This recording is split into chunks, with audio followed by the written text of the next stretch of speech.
Good morning, everybody. I am here at Powell Elementary School and just had a chance to see some of the outstanding students here. And I thought it was an appropriate setting for me to say a few words about the budget that I sent to Congress this morning, because obviously the budget is not just about numbers, it's about our values, and it's about our future, and how well we are laying the groundwork for those young children that I was with just a few moments ago to be able to succeed here in America. These kids may not be the most excited people in town on Budget Day, but my budget is designed with their generation and future generations in mind.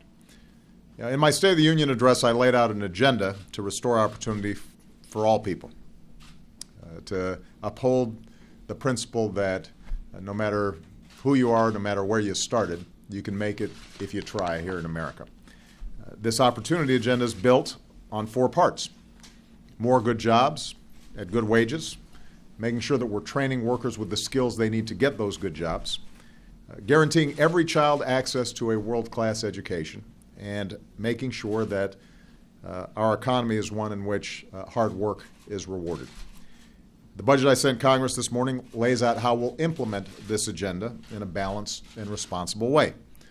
It's a roadmap for creating jobs with good wages and expanding opportunity for all Americans. And at a time when our deficit's been cut in half, it allows us to meet our obligations to future generations without leaving them a mountain of debt. This budget adheres to the spending levels that both parties in both houses of Congress already agreed to. But it also builds on that progress with what we're calling an Opportunity, Growth, and Security Initiative that invests in our economic priorities in a smart way that is fully paid for by making smart spending cuts and closing tax loopholes that right now only benefit the well-off and the well-connected. I'll give you an example. Right now, our tax system provides benefits to wealthy individuals who save, even after they've amassed multi-million-dollar retirement accounts. By closing that loophole, we can help create jobs and grow the economy and expand opportunity without adding a dime to the deficit. We know that the country that wins the race for new technologies will win the race for new jobs. So this budget creates 45 high-tech manufacturing hubs where businesses and universities will partner to turn groundbreaking research into new industries and new jobs made in America. We know, and this is part of the reason why we're here today, that education has to start at the earliest possible ages. So this budget expands access to the kind of high-quality preschool and other learning programs to give all of our children the same kinds of opportunities that those wonderful children that we just saw are getting right here at Powell.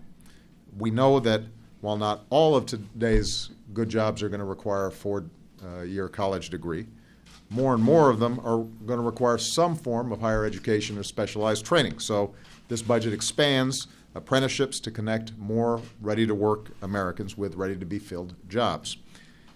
And we know that future generations will continue to deal with the effects of a warming planet.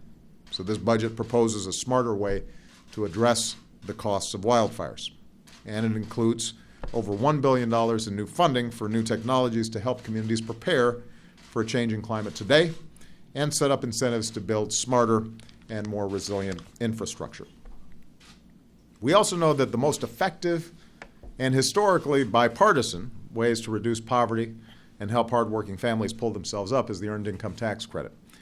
Right now, it helps about half of all parents in America at some point in their lives.